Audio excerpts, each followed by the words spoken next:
નમસ્તે, મારું નામ વેકરિયા વૃતિકા છે. હું ધોરણ 7B માં અભ્યાસ કરું છું.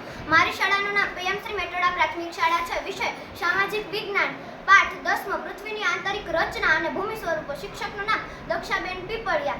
આજે હું તમને ખડક ચક્ર અને તેનો ઉપયોગ વિશે કહીશ, તો તમે ધ્યાનપૂર્વક સાંભળો તેવી મારી વિનંતી. ખડક ચક્ર એ પણ ખડકોમાંથી બને છે.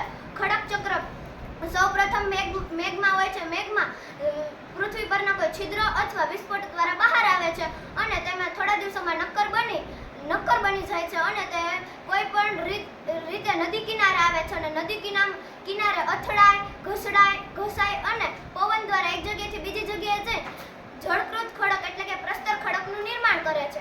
પછી તે ધીરે ધીરે રૂપાંતરિત ખડકોમાં બદલાઈ જાય છે.